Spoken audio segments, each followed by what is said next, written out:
샀으니 주가 붙드네. 마이크요. 나를 붙드네. 나를 붙드네. 사랑하는 나의 주 나를 붙드네. 할렐루야.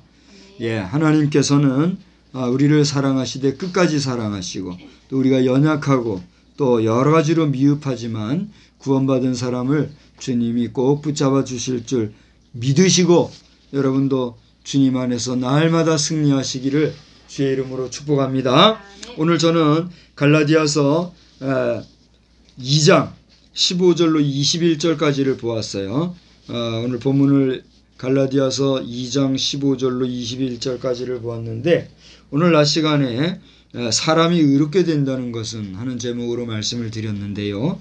오늘 이 저녁 시간에는 같은 본문에서 앞에 15절을 넣고 뒤에 21절까지를 넣어서 율법에 지난 믿음, 율법에 지난 믿음, 율법을 초월해서 율법을 지나서 율법보다도 더 귀한 믿음, 이런 의미예요. 율법에 지난 믿음이라 하는 제목으로 말씀을 증거하고자 합니다. 이제 낮 시간에 같은 본문을 가지고 제가 여러분 앞에 드린 말씀은 사람이 의롭게 된다는 것이 무엇인가, 의란 무엇인가, 이런 거에 대해서 살펴보았잖아요. 결론적으로 오늘 16절을 한번 읽어보신다고 하면 사람이 의롭게 되는 것은 뭐란 말이에요? 이 본문 안에 해답이 있거든요. 사람이 의롭게 된다는 것, 사람이 의롭게 되는 것은 뭐란 말이에요? 그렇습니다. 오직을 넣어야 돼요. 예수 그리스도 외에도 다른 어떤 의롭게 되는 방법이 있다고 하면 의미가 없잖아요. 그러니까 오직 예수 그리스도를 믿음으로 사람이 의롭게 된다. 우리가 믿을 게 많이 있잖아요. 하기 좋은 말로 물질을 믿을 수 있고, 또 관계를 믿을 수 있고, 명예 권세를 믿을 수도 있고, 그 어떤 내가 좋아하고 사랑하는 사람도 믿을 수 있고, 뭔가 우리가 다 믿을 게 있잖아요. 근데 그런 것들이 우리를 구원해 줄 수 있는 것들은 안 된다는 거죠.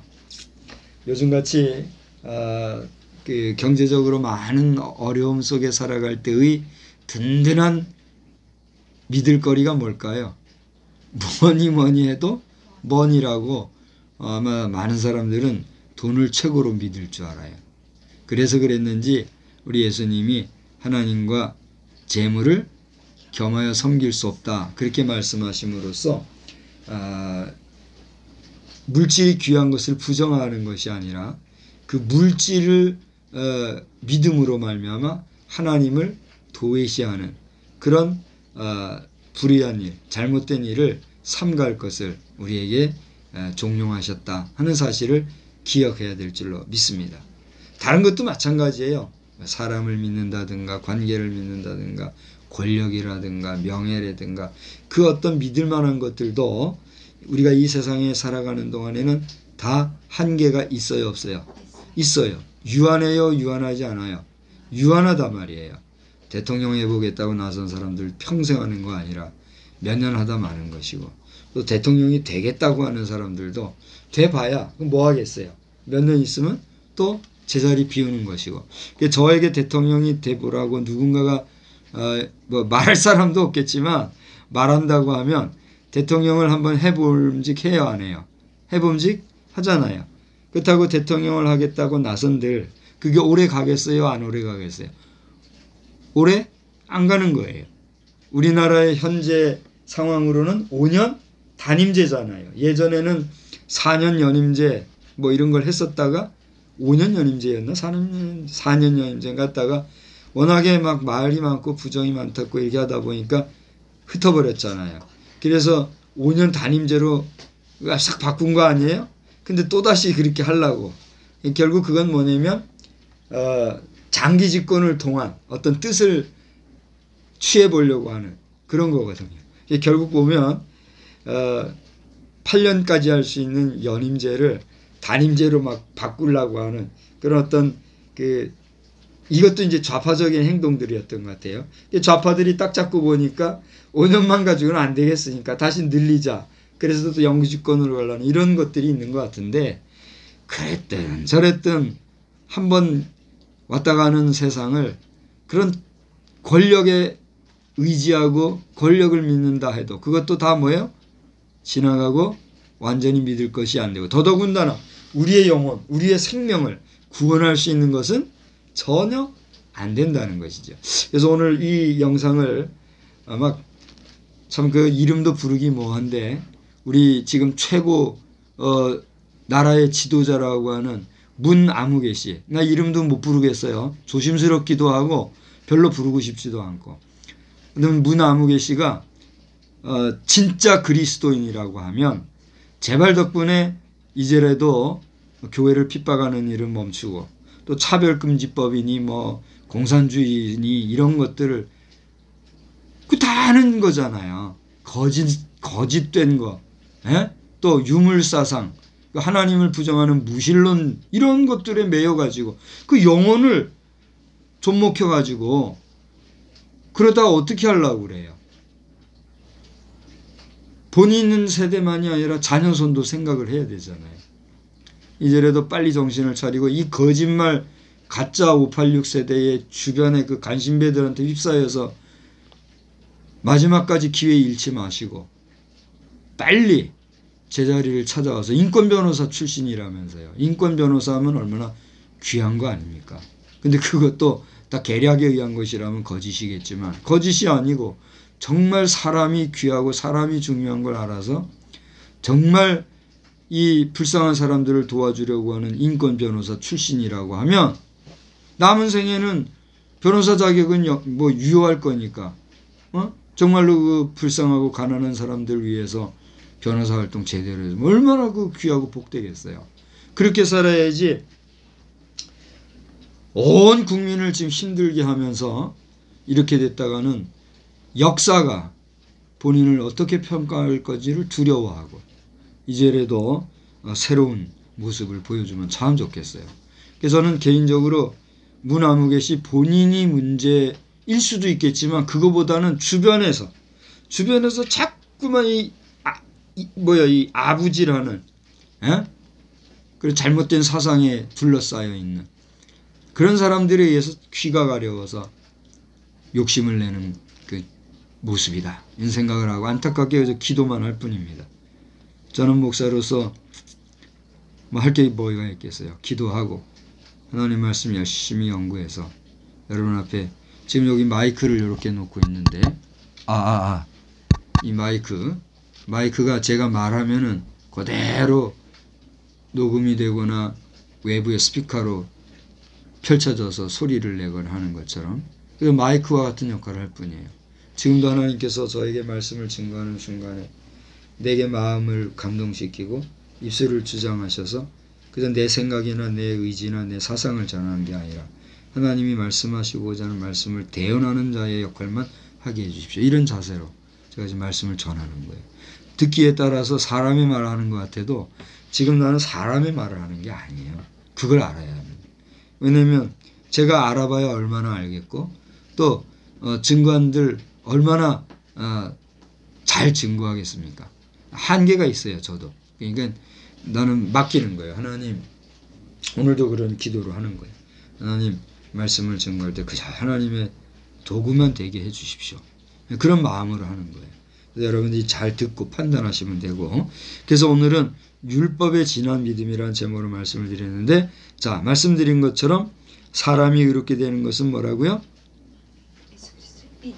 그랬습니다. 예수 그리스도를 믿는데 그 예수 그리스도만이 우리를 구원해 줄 수 있는 유일한 구원의 방법이에요. 그래서 오직 예수 그리스도만 믿을 때 그 믿음으로 우리는 의롭게 된다는 사실 믿으시기를 바랍니다. 그래서 정리하자고 하면 첫째, 우리 한번 따라서 합시다. 오직 믿음으로 의롭게 됩니다. 그렇습니다. 오직 믿음으로만 의롭게 된다 하는 것이에요. 그런데 이 믿음이라고 하는 것은 낮에도 말씀드렸지만 거짓된 믿음으로는 돼야 안 돼요. 사람이 믿는다 하면서 거짓말할 수 있어요, 없어요? 있어요. 세례를 우리 교회가 얼마나 귀하게 여기잖아요. 그러니까 세례 받는다라고 하는 것은 내가 예수님을 영접했다고 하는 것을 표현하는 의식적인 행위로서 나는 이제 옛것은 버리고 새 사람이 되었고 내가 성령님의 감동으로 말미암아 주님을 영접합니다 라고 하는 것을 교회 공동체에 표현하는 표식 행위이니까 이것은 그리스도인이 된다고 하는 통과의례고 기본 예식이란 말이에요. 근데 이것을 거짓말로 할 수 있어요, 없어요? 있단 말이죠. 교회 공동체도 속일 수 있고 집례하는 목회자, 목사도 속일 수 있어요. 왜요?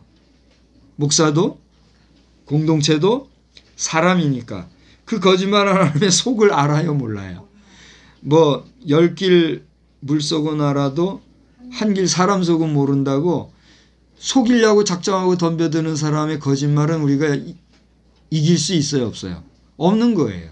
오늘 한 며칠 전서부터 저에게는 우리 서울신대에 1년인가 2년인가 선배가 돼요. 지금은 우리 교단에 있지 않고 독립교단에서 활동하고 CTS에서 활동하는 전아무개라고 하는 목사님이 있어요. 그분이 페이스북에 그런 글을 했어요. 웬만하면 믿고 살자 이런 말을 했더라고요.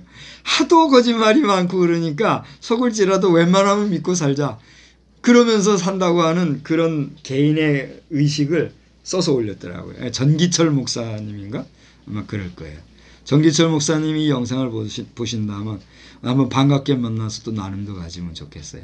이상훈 교수님이 무척 사랑하신 목사님이신데 내가 그렇게 알고 있는데 우리가 한번 시간 가지면서 나눔도 가지면 좋겠다 이런 생각을 해봅니다. 어쨌든지 간에 거짓말로 그렇게 속일 수 있어요. 그리고 좀 심한 말인지 모르겠지만 교회 그렇게 속이기 쉬운 게 교회니까 교회 안에 들어와 가지고 사람을 미혹해 하면서 간첩질하는 사람들이 있을 수 있어요, 없어요? 있다는 거예요. 나는 보지 못하고 뭐 누가 누군지 모르니까 함부로 말할 수 없지만 그런 사람들이 있다고 말하니까 그럴 수도 있겠다 이런 생각을 해보는 거예요. 그러니 교회를 이렇게까지 희롱하면서 사악한 일을 하는 자들 하나님이 가만히 두실까요? 저는 요즘 그렇게 기도하는 거예요. 하나님 더디 마시고 정리를 빨리 해주시고 이 나라 이 백성이 더 도탄에 빠지지 않도록 도와주세요. 그렇게 기도하는 거예요. 하나님께서 우리나라를 사용하실진데 지금보다 더 자꾸만 약화되면 안 되지 않습니까? 피 흘리는 게 불가피한 상황까지 된 것 같은데 그렇다라고 하면 하나님 누군지 피를 흘리게 하시되 그 피 흘림이 최소화가 되게 해 주십시오. 이게 기도하는 거예요. 이 기도가 내가 기도하는 게 아니에요. 기도하게 하시니까 그게 기도가 돼. 제가 그랬잖아요. 나는 결혼 문제를 놓고 기도할 생각 해보지를 못했다고. 근데 결혼 문제 놓고 기도했죠.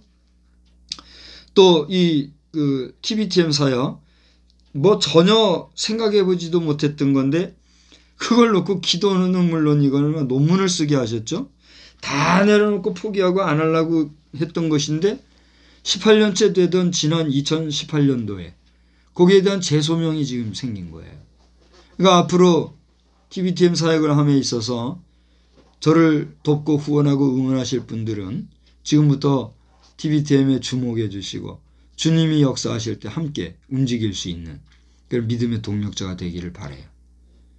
이것은 어떻게 보면은 시대지 말에 진짜 놀라운 사역이 될 수도 있을 것이고 아니면 또다시 한번 새로운 역사를 위한 그런 어떤 놀라운 과정이 될 수도 있겠죠. 저도 모르겠어요. 어떻게 앞으로 나아가게 될지. 그러니까 아무나 할 수도 없고 아무나 하려고도 하지 아니하는 사역이겠죠. 그런데 참 나는 날마다 이제 말하면 육신적으로 후패해져 가잖아요. 50 후반이니까 60, 70, 80 이렇게 가면 육신은 약해질 거 아니에요? 그런데 일은 더 빡시게 해야 되니까 죄송합니다. 빡시단 말은 너무 속된 말이고 어렵게 해야 되니까 인간적으로 사실 걱정도 많이 되거든요. 그러나 하나님이 하라시면 어떻게 해요? 해야 되죠. 그러다가 불러가시면 갈 값에 해야지요. 그게 우리 소명자들, 주의 종들의 사명이요 운명인 거예요. 그러니까 그걸 받아들이고 살아가는 거란 말이에요. 그런데 말씀드린 것처럼 이렇게 거짓된 믿음을 가지고는 우리가 의롭게 될 수 있어요, 없어요? 없어요. 내가 의로운 것 같고 의롭게 됐다고 생각하고 뭐 속된 말로 까불어 봐야 나중에 주님이 환난의 채로 까불 때 교회 안에서 까불지들 마요. 까불면 하나님이 여기 까부를 때 어떻게 돼요? 다 날아가게 돼 있어요. 오늘날 교회 안에 그런 인간들, 그런 족속들이 생겼다는 거예요. 에? 지금 제가 말씀드렸잖아요. 우리 동기 동역자 목사님들과 함께 지난번에 줌 회의를 가지고 회의를 급하게 했는데 한동대학교 교목으로 있는 우리 김기호 목사, 그분 지금 미국에 갔다 왔다 다시 올 텐데 그분이 그의 입으로 얘기했단 말이에요. 내가 사역을 하는데 중직자 중에 지금 이 시대적인 상황을 보고 하나님이 어디 계시냐 하면서 믿음을 저버리고 그런 일이 있었다는 거예요. 그래서 깜짝 놀라가지고 이런 상황을 안 되겠다. 우리 동기동력자들이라도 모여서 이런 상황을 서로가 나누고 우리가 정말 변증학적인 입장에서 교회를 변호하고 우리의 의지를 새롭게 하고 이렇게 해야 될 필요가 있겠다. 그래서 개설을 해가지고 모임도 가졌단 말이에요. 실제 그런 상황을 그렇게 얘기하니까 내가 알지 어떻게 알겠어요. 그러니 오늘날 이 코비드인지 뭐 코난인지 이 정말 시대에 웃기는 징글맞은 이 바이러스 전국이 말이죠. 우리에게 닥쳐온 것이 현실이고 사실인데 여기에 벌써 나가 떨어진 사람들이 있을까요, 없을까요? 있다는 거는 인정하고 싶지 않고 믿고 싶지도 않지만 현실이 되고 있단 말이에요. 이거 어떤 사람들이에요, 이런 사람들? 믿음은 있고 뭐 중직을 받은 사람일지 몰라도 그의 믿음은 어떤 믿음이에요? 거짓 믿음, 까부는 믿음이에요. 까부를 때 날아가는 믿음. 이거 가지고는 의롭게 될 수가 없는 거죠. 의인은 없나니 하나도 없다고 그랬는데 거짓말해가지고 의인이 되겠다? 말도 안 되는 거죠. 또한 이 믿음은 내가 가지려고 하는 믿음 가지고 돼야 안 돼요. 내가 가지려는 믿음은 한계가 있단 말이에요. 그렇지 않아요? 제가 자주 여러분한테 말씀을 드리지만 believe라고 하는 단어와 faith라고 하는 단어는 분명히 다르다 그랬잖아요. believe라고 하는 것은 자아가 주체가 돼서 믿는 믿음일 수가 있어요. 내가 믿는 거예요. 그죠? 내가 아내를 믿고 내가 친구를 믿고 내가 주권자를 믿고 내가 친구를 믿는 그런 믿음. 누구로부터 나는 믿음이에요? 나로부터 나는 믿음이에요. 그래서 I believe you 그러면 나 당신 믿어. 내가 믿는 거예요. 그런데 내가 하나님을 믿어 라고 하는 것이 내 믿음으로 될까요? 한계가 있다는 거죠. 우리가요 보이는 사물이나 보이는 관계도 믿다가 실망할 때가 있어요, 없어요? 왜 그래요? 유한하니까. 한계가 있으니까. 환경적으로나 여러 가지 상황적으로 믿다가도 심지어는 믿는 도끼에 이 도끼라고 하는 거는 이 나무꾼에게 있어서는 밥벌이하는 제일 큰 수단이잖아요. 요즘 여러분 뭐 비행기를 몰고 차를 몰고 뭐 여러 가지 기계를 가지고 우리가 산업사회가 도래한 이후에는 그렇게 살아가듯이 옛날에는 나무꾼이나 또 농사 짓거나 하는 사람들에게 있어서 도끼는 최대한의 밥벌이 수단이잖아요. 그거 하나 믿고 사는 거 아니에요. 근데 그렇게 믿었던 도끼가 잘못해가지고 턱 해서 자기 발 찍으면 그거 어떻게 돼요? 큰일 나잖아요. 그런 것처럼 우리의 믿음의 관계라고 하는 것은 I believe라고 하는 것은 한계가 있고 믿는 도끼에 발등 찍히듯이 유한할 수 있으나 위로부터 주시는 믿음, 나로부터 말미암는 것이 아니라 위에서 하나님이 주신 선물로서의 믿음, 그것을 내가 믿게 되면 그 믿음은 어떤 믿음이 되는 거예요? 변하지 아니하는 믿음이 되는 거예요. 간혹 이런 예가 자칫 혼란스러울 수도 있겠으나 그런 예를 많이 들 수가 있어요. 우리가 부모 자식지간의 관계를 얘기할 때 나는 내 부모가 친부모인 줄 알고 살았는데 그 부모가 마지막까지 친부모가 아니었고 나는 그 부모님이 내 부모라고 믿고 살았다고 하면 그 믿음은 어떤 믿음이에요? 잘못된 믿음이죠. 분명히 틀린 믿음이죠. 근데 여기에서 저는 살아가면서 하나의 그 센스를 발견했어요. 비록 낳아준 부모가 나를 키워주지는 못했지만, 나를 양육해주지는 못했지만, 마지막까지 숨기면서 나를 위해서 희생해 주신 그 부모님은 나에게 어떤 부모예요? 친부모는 아니로되, 낳아주신 부모는 아니로되 나를 온전히 양육해 주신 양육 부모로서 어떻게 보면 그 부모가 나에게 친부모일 수 있겠죠. 그러니까 그런 믿음을 가지고 살아가는 믿음도 있을 수 있죠. 여기서는 약간의 그 혼란스러움이나 설명이나 해석이 좀 필요할 것 같아요. 근데 그런 믿음 말고 우리가 보편적이라고 할 때의 부모를 향한 믿음이라고 하는 것은 내가 믿는 믿음이에요? 부모로부터 주어진 믿음이에요? 잘 한번 생각을 해보세요. 우리가 태생적으로 가지는 부모에 대한 신뢰, 부모에 대한 믿음이라고 하는 것은 내가 누구를 지적해서 이건 내 부모야 라고 믿어서 믿는 믿음이냐, 아니면 아무것도 모르고 태어나서 방긋방긋 웃기만 하고 울면 배고프면 울고 싸면 울고 방귀 끼고 나면 제 방귀에 깜짝 놀라고 그런 어린 아기로부터 형성되어진 자연스러운 믿음이잖아요. 그 믿음은 내가 믿으려서 믿는 믿음이 아니라 태생적으로부터 주어진 믿음이잖아요. 바로 그와 같이 하나님이 위로부터 주신 하나님에 대한 믿음은 우리 자식이 태어날 때부터 갖는 믿음과 같은 그런 믿음이기 때문에 이것은 내 자로부터 형성되어지는 믿음과는 다른 천성적인 믿음이 되는 거예요. 그러니까 이런 믿음이 생긴다는 거예요. 거듭난 자, 중생한 자, 성령의 역사, 성령의 임재함을 받은 믿음을 가진 참된 믿음의 사람은 그 믿음이 거짓되지 않아요.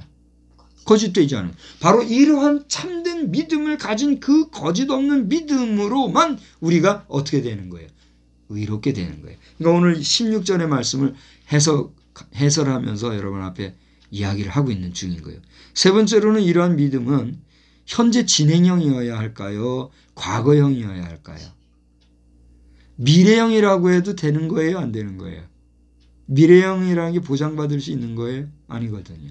그러니까 나에게 이런 태생적인 믿음과 같은 천부적인 믿음, 하나님이 공급해 주신 그 믿음을 내가 가졌을 때의 이 거짓 없는 믿음이라고 하는 것은 현재 진행형일 때라야 이게 유효한 거예요. 과거에 믿었는데 지금은 안 믿어. 그 의미가 있어요, 없어요? 나 지금은 잘 안 믿지만 나중엔 잘 믿을 거야. 보장할 수 있어요, 없어요? 안 되는 거예요. 제가 요즘에 어제부터인가요? 그저께부터인가 그 밴드 모임에서 명언을 남기는 매일 명언을 하나씩 남기는 만남을 한번 가져보자 하는 그게 제안이 왔더라고요. 3명 제안해가지고 더 많이 하고 싶지는 않아요. 그래서 내가 첫 번째 쓴 게 뭐냐면 어제의 오늘은 내일의 오늘이라 그런 얘기를 했어요. 그래서 딴 얘기가 돼서 안 됐는데 어제와 오늘과 내일이라는 건 시제상 어떻게 돼요? 과거, 현재, 미래잖아요. 과거가 중요해요? 중요하지 않아요? 중요해요. 현재가 중요해요? 중요하지 않아요? 미래는요? 과거 없는 오늘은 없고 오늘 없이 내일은 보장되지 아니하기 때문에 과거와 현재와 미래라고 하는 것은 시간의 개념에 있어서 둘이에요? 하나예요? 셋이에요? 하나예요? 둘도 아니고 셋도 아니고 하나예요. 지나갔다고 해서 오늘이 아닌 것이 아니요. 아직 오지 않았다고 해서 내일이 오늘이 아닌 것이 아닌 것은 과거가 있어야 오늘이 있는 것이고 오늘이 없이는 내일이 없기 때문에 내일이 있기 위해서 오늘이 있어야 되는 것이고 오늘이 있음으로 해서 과거가 의미가 있는 거잖아요. 그러므로 오늘이라고 하는 것은 중요해요? 안 중요해요? 참 중요하단 말이에요. 그렇죠? 그러니까 오늘이라고 하는 건 뭐예요? 나의 현재를 얘기하잖아요. 그죠? 그러니까 이 현재라고 하는 것, 지금 이 순간 나에게 믿음이 없다는 것은 지나간 과거가 의미가 있어요? 없어요? 지나간 과거에 아무리 믿음 좋고 헌금 생활도 잘하고 봉사활동도 잘하고 전도도 칼같이 했어도 어느 날 갑자기 여러 가지 환경 속에서 에이 내 믿음 이게 뭐 이게 그러면서 다 집어치우고 교회도 멀리하고 말씀도 멀리하고 자기 마음대로 자행자재하고 하나님을 찾지도 아니하고 감사치도 아니하고 그렇게 구원의 은혜를 등한시 여긴다고 하면 오늘 그의 믿음이 의미가 있어요 없어요? 유효해요 안 유효해요? 유효하지 않다는 것이 문제란 말이에요. 그리고 내가 지금 안 믿고 신앙생활 안 하고 하나님에 대해서 찾지도 않고 기도도 안 하고 예배도 안 드리고 교회 생활도 안 하면서 아유 내가 뭐 좀 시간 지나고 좀 여유가 있으면 좀 생활할 때 좀 나아지면 그때 가서 내가 잘하리라. 보장할 수 있어요? 보장할 수가 없다는 거예요. 내가 돈을 많이 벌고 있어요. 아유 재미가 나요. 그래서 신나게 사업도 하고 뭐 여러 가지 뭐 관계도 맺고 하려고 하다 보니 바빠요. 시간이 부족해요. 아이고 막 지금 현재 상황을 좀 더 잘하고 싶어서 막 열심히 연재하다 보니 아이고 그래 하나님 내 교회도 가고 해야 되는데 나 성탄절 날 가잖아. 아이고 나 추수감사절 헌금도 내 하잖아. 아이 지금 바쁘고 그러니까 내가 헌금하고 그렇게 하지 뭐. 한 물질 있는 곳에 마음이 있다고 헌금 많이 하면 하나님 좋아하시고 아이 교회도 좋잖아. 그러면서 아이 내가 때 되면 교회 가리라. 보장할 수 있어요? 보장할 수 없잖아요. 그러니까 오늘 이 믿음이라고 하는 것은 거짓이 없어야도 하고 위로부터 주신 것이기도 해야 하지만 오늘 현재 지금 내가 하나님을 향한 믿음을 가지고 있느냐 없느냐 하는 것은 중요해요 중요하지 않아요? 여러분이 대답해 보세요. 여러분은 이와 같이 중요한 믿음을 순수하게 유지 보존하고 나아가고 있습니까? 바로 그렇게 믿음의 생활을 온전히 예수 중심으로 할 때 그 사람을 우리 하나님은 뭐라고 해주시는 거예요? 의롭다 하시는 것이지 나의 어떤 선행과 도덕적 윤리적 완전함과 또 사회적 관계성에서의 성실함과 이런 것들로 나를 의롭게 할 수는 있어요 없어요? 없다는 거예요. 낮 시간에 제가 네이버 의에 대한 설명을 쭉 해줬잖아요. 그것만 얘기 안 하고 여러분에게 찾아보라 했는데 잠깐만 얘기한다면 그 중에서 국어사전적으로 얘기하고 있는 의 가운데는 오상, 또 오전, 또 오륜 이런 의미로 그 의를 설명을 하고 있어요. 오상이라는 건 뭐예요? 오륜을 얘기해요. 오륜이 뭐예요? 삼강오륜에 나오는 거라면 뭐가 있죠? 오륜이? 군신유의, 부자유친, 부부유별, 부무유신 또 뭐가 있죠? 뭐 하여튼 그렇게 하면서 그런 거 있잖아요. 그걸 얘기하는 거예요. 그러니까 윤리도덕 가치관 면에서의 의라고 하는 것을 설명하면서 오륜을 얘기하는 게 의라 이렇게 얘기해요. 그런가 하면 또 릴레이션십 내가 혈연관계라든가 이런 자연적인 태생적인 관계에서의 관계가 아닐지라도 내가 모르는 사람이라도 서로 간의 관계를 맺고 살아가는 그것도 의라고 이렇게 하여튼 의라고 하는 거에 대해서는 여러분 보시면 알겠지만 전반적으로 인간학적으로 얘기하고 있단 말이에요. 그래서 저는 제가 그걸 얘기를 안 한 건 뭐냐면 그것은 부수적인 거 우리가 살아가면서 육신에 속한 거 이 세상에 있을 동안만의 의를 얘기하는 지극히 인간학적인 거란 말이에요. 그러나 신학적인 의는 뭐예요?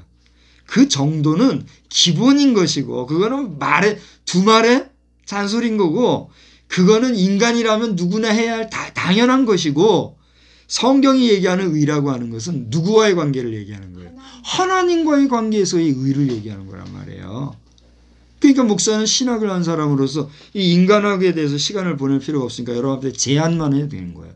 찾아보라고 안내만 해드리는. 그러니까 오늘 여기서 우리를 의롭게 하는 분은 이런 윤리적 도덕적 인간학적인 면에서의 의로서 우리가 하나님 앞에서 의로워지는 것이 아니라 오직 누구로 말미암아 예수 그리스도로 말미암아 의로워진다. 이 의로워진다는 것은 누구 앞에서? 하나님 앞에서 의로워진다는 거예요. 우리 모든 인간은 하나님 앞에 무엇으로 났어요? 죄인으로 났단 말이에요. 그래서 의인은 없나니? 하나도 없는데 그런 하나도 없는 의 하나도 누구도 완전할 수 없는 그 의를 가진 우리 인간이지만 누구를 믿음으로 말미암아 예수 그리스도를 믿음으로 말미암아 그 믿음을 의로 여기셔서 우리를 의인되게 하셨으니 예수를 믿는 당신은 의인이요 죄인이요? 의인인 거예요. 그러니까 죄의식과 죄책감 속에서 살아갈 것이 아니라 의인으로서 살아가되, 우리가 인간의 육신을 입고 있으니까 이 인간 세상에서 살 동안에는 어떻게 해야 돼요? 인간과의 관계도 잘 지키며 살아가야 돼. 그런데 이놈의 그 나라를 이끌어간다고 하면서도 인간답지 못하게 하면 그거 돼야 안 돼요? 하나님이 가만두실까요? 안 되실까요? 반드시 하나님의 심판이 있는데 그 영혼이 사단에게 꽉 잡혀 있으니까 그걸 깨달아요? 못 깨달아요? 깨달지도 못하고 주의 종들이 목소리 외쳐가면서 아무리 외쳐도 못 들은 거예요. 정광훈 목사님 오늘도 개자식 소리 했는데, 제 박 목사가 설교하다 말고 아이 개자식 그러면은 목사님 들을 때 어떠시겠어요? 그렇게 말씀을 좀 조심하라고 해도 말이죠. 예? 목사님 설교 듣고 계신 분들에게는 믿는 사람도 있지만 안 믿는 사람도 있잖아요. 예? 목사님을 응원하는 박 목사도 설교 듣다가 너무 마음이 속상해가지고 그냥 끄게 만드는 그런 설교는 이제 좀 삼가하셔야 되잖아요. 목사님, 네, 내 귀가 더러워진단 말이에요. 네? 왜 그렇게 그러세요? 목사님의 발걸음도 제가 못 쫓아갈 사람이지만, 네? 지금 목사님에게 얼마나 많은 사람들이 믿는 사람이나 안 믿는 사람이나 기대하고 있는데 그렇게 자꾸만 의도적으로 뭐한데 그렇게 하세요. 의도적으로 해서 괜히 욕 들어먹을 거 없잖아요. 누가 목사님한테 이렇게 얘기하는 사람인지 몰라도 박 목사니까 얘기하는 거예요. 기분 나쁘면 저 찾아와서 저 꿀밤 주고 가시든가요. 다시는 개자식 소리 뭐 이런 소리 더티한 소리 하지를 마세요. 왜 목사님 스스로 입술을 더럽히십니까? 듣는 사람도 귀 더럽히게 하시고요. 박 목사도 욕 잘해요. 해보라고 하면. 들은 게 얼마나 많은데. 그래도 안 하려고 삼가하는데 목사님만큼은 이제 더는 제발 좀 그러지 말아요. 이것은 제가 내 의지로 얘기하는 게 아니라 하나님께서 내게 그런 마음을 줘서 얘기하게 하시니까 지금 하는 거예요. 뭐 기분 나쁘면 할 수 없고요. 계속 하셔도 뭐 내가 뭐라고 하겠습니까만은, 박 목사가 설교하다 말고 아이 그 개자식들 말이야 그러면 목사님 들을 때 어떻겠어요? 이제 그러지 마시고 좀 하시자고요. 어쨌거나 그렇게 했더니 이렇게 말이죠. 주의 종들이 외치는데도 듣지도 못하고 깨달지도 못하는 거는 뭐가 지금 막혀서, 영성이 막혀서 그런 거예요. 그래 기도로 그걸 뚫어달라고 할 밖에는요. 목사님의 그 내용에서처럼 우리나라에 할 일이 정말 많고 앞으로 하나님이 하실 줄로 믿는데, 어떤 뭐 머지않아서 어떤 이 땅에 피 흘림의 역사가 나타나지 않겠는가 그 생각을 하는 거예요. 그게 없으려 그러면 김정은 씨 포함해서 김정은 씨 추종자들, 지금 저기 뭐야 장관 자리까지 올라간 586 가짜들 다 한반도를 나가라고. 나가야 피가 흘리지 않는 거지. 이대로는 피 흘리면 불가피한 거예요. 우리 총회장 목사님들 오늘 욕 많이 들어먹었는데 할 수 없어요. 들어먹어도 싸요. 어쩔 수밖에 없어요. 세상에 지방회를 앞두고 말이죠. 지방회가 잘 안 될 것이라는 걸 전제해가지고 미리 방송에 준비해가지고, 그것도 그때 가서나 노출하지 미리 노출하고 그런 게 어디 있어요. 그래.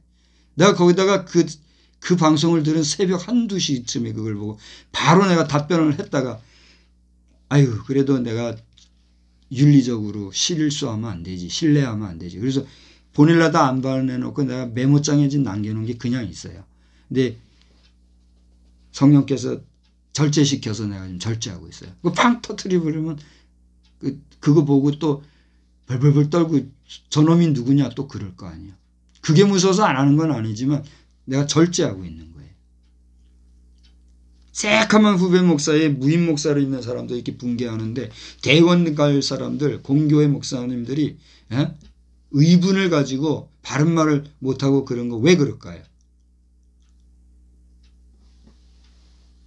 박 목사의 얘기가 아니라 성령님께서 괴로워하시고 정말 불쾌해지는 걸 여러분 들으시면 좋겠어요.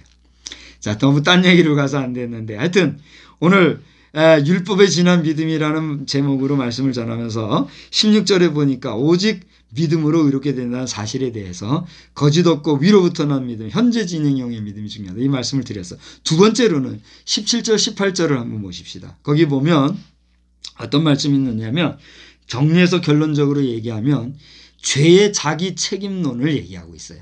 따라서 합시다. 죄에 대한 책임은 누구의 몫입니까? 본인의 몫이에요. 아버지가 잘못했다고 자식이 그 책임을 물으면 돼요, 안 돼요? 안 돼요. 자식이 잘못했다고 내가 지금 뭐라 그랬죠? 아버지가 잘못하면 자식이 그랬죠. 네. 자식이 잘못한 거를 아버지가 책임질 수가 있어요, 없어요? 그래서 그걸 대체하려고 수단화하는 게 뭐예요? 돈이잖아요. 돈이 있어가지고 돈으로 좀 속된 말로 닭가이, 네? 그걸로 대체를 하게 되면 그 유죄도 뭐가 돼요? 무죄가 되잖아요. 근데 돈이 없어서 그거를 못하면 작은 죄도 침소봉대해서 큰 죄 삼아버리고 큰 죄도 그냥 흐지부지 되는. 그래서 무슨 말이 있어요? 유전 무죄? 무전 유죄 이런 말이 있는 거 아니에요. 이게 뭐예요? 죄를 지면 누가 그 죄에 대한 책임을 져야 돼요? 본인이 지어야 되는 거예요. 오늘 17절 18절은 그걸 얘기하고 있는 거예요. 다시 말하면 17절을 한번 보세요. 만일 우리가 그리스도 안에서 의롭게 되려 하다가 우리 사람이 의롭게 살고 싶어해요? 불의를 가지고 살고 싶어해요? 보편적인 정상적인 건강한 인생 인간이라면 의롭게 바르게 살려고 하지 죄 짓고 살려고 하는 게 아니잖아요. 그죠? 이 말씀이 그랬어요. 우리가 그리스도 안에서 뭐 그리스도 안에서 뺀다 해도 말이에요. 우리가 의롭게 되려 하다가 죄인으로 드러나면 그러니까 죄를 짓고 나면 그 다음 뭐라 그랬어요? 그리스도께서 죄를 짓게 하는 자냐? 그게 무슨 얘기예요? 내가 예수 믿고 예수 이름으로 뭘 하다가 죄를 지면 내가 지은 그 죄 때문에 예수님이 죄가 있다고 예수님에 내가 진 죄를 돌릴 수 있느냐 이 얘기예요.